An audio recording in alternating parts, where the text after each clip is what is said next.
Hi friends, welcome back to my channel. I hope you guys are staying safe. Once again, thank you so much for love and support. Today's topic, I'm going to talk about again another interesting topic. Are you guilty of making any of those mistakes as a project manager? Are you still doing it? Let's debate. Yes, let's ask ourselves as a project manager. Are you guilty of making those mistakes? Am I guilty of making those mistakes? If you're continuously doing this, I think we should take a step back and understand how do we correct them, ensure that how do we get the success onto the table. Everyone does mistakes. It's all about identifying how do we make sure that this will not repeat again. These mistakes is a common or most of the project managers would come across. So today's my thoughts around this will help you to first let's identify what are all those mistakes. I think if you take care of those mistakes, you're going to handle any larger program towards its success. Let's discuss. Many project managers, however, they make basic mistakes. The main fundamental problem is they fail to establish a solid foundation on which the project can grow. And they don't, or they never thought about what is impact in 360-degree view. So this prohibits them from progressing to the role of project manager or a project leader and a lot of other things. Everyone going through these mistakes. Everyone else falls apart until there is a rational and some of the methodological delivery strategy in place as a project managers. So let's say you are a project manager, you yourself as a natural leader and motivator. And the project will fail unless you have a solid structure in place. If you're not having a control on it, if you're not clear on how to define and how to regulate the project scope, benefits, deliverables, cost, quality, etc., it's your mistake. So people do deliver projects, but you need to understand the underlying processes. Those are the one help them to do it more effectively and efficiently. Based on my experience, some of the thoughts which might help you to first identify what are those mistakes. Are you still doing this offender of any of these major blunders? I think we shouldn't do that. First, let's understand what are those areas of those mistakes. One, as a project manager, most of the times what happens, they're not paying enough attention to the planning stages as a project manager. It's a common mistake because they wanted to rush to start building, developing without knowing, what the final outcome or how to get there. So you have your own senior stakeholders who don't understand the importance of planning, and they believe that the project can be completed even faster. And if the planning step is cut short, they wanted to put a lot of pressure on the project managers. So please pay enough attention on the planning stage. 2, it's all about business case. Most of the project managers, they had initial view of what is this business case all about, but the more and more the progress approach, they fail to pay attention to the business case. And they think that they fail to understand what is the project logic towards what has been defined in the business case. So they believe frequently that senior management already reached a conclusion on the business case, and we are unaware of at a larger picture, either from the commercially or strategically. Unfortunately, what happens, this is what you are going to see. Most of the projects are disconnected from your organization strategy or objectives. So understand, see how frequently you can review business case and see whether you are aligned to that. 3, do you have a proper project charter? I think most of the project managers are aware of it, but still fail to complete or inaccurate.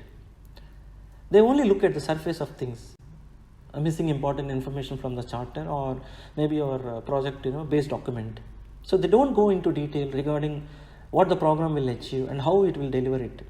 So they also make some of the mistakes not guiding stakeholders through the project charter document. Rather, they're getting real buy-in for important planning documents. Just like, it's not like just getting a signature from stakeholders. No.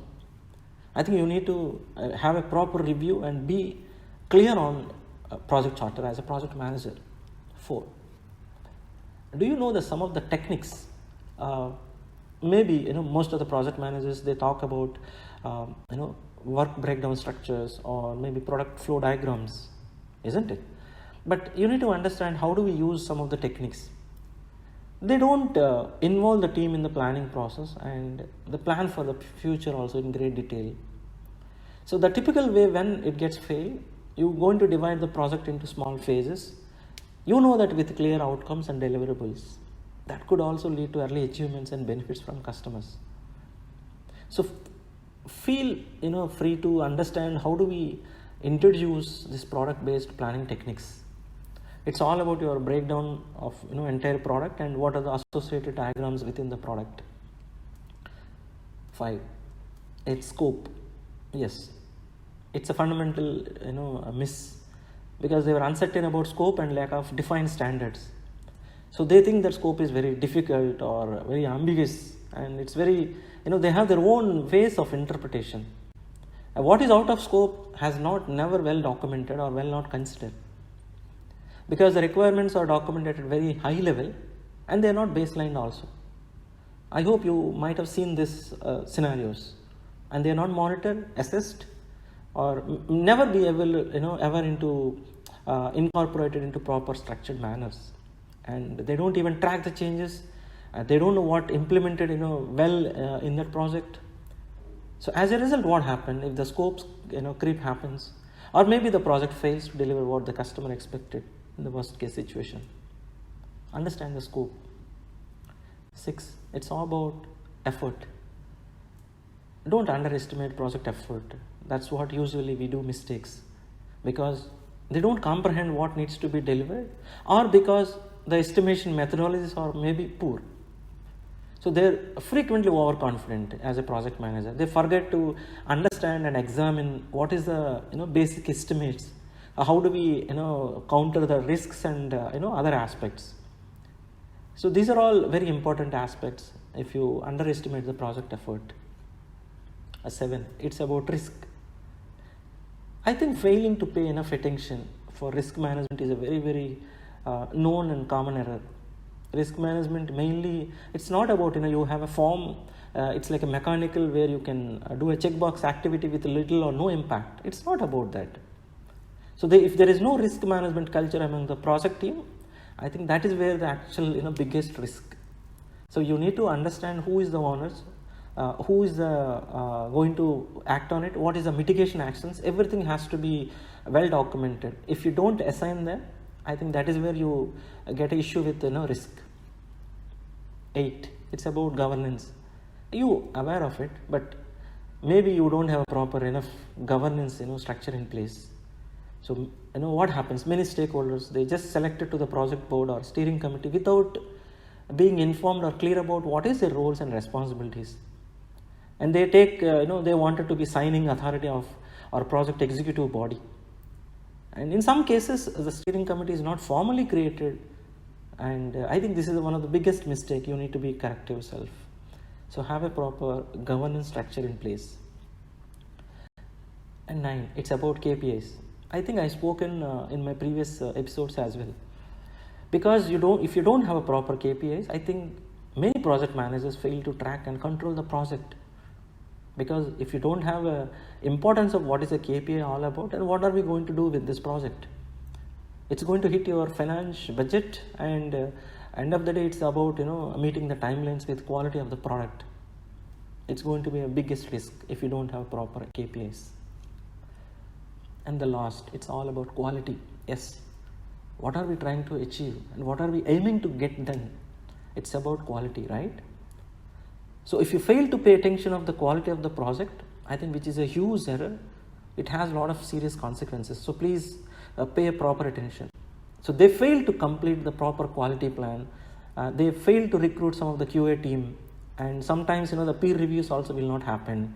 and they don't get user feedbacks. There's a lot of things happen when it comes to prototyping and development of lot of sprints or whatever it is, right? So this is how to reduce risk and improve the quality.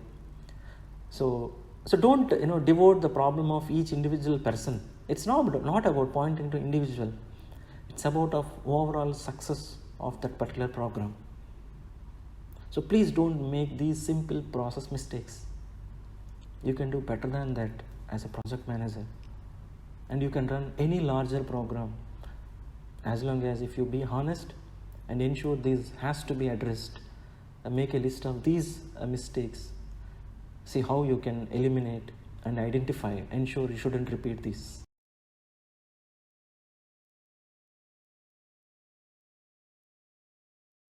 Just to conclude my thoughts around this, understand one thing: these mistakes are not new, or were I introducing as a new, isn't it? It's all about whether you have a good planning and effective communication. These mistakes can be easily avoided.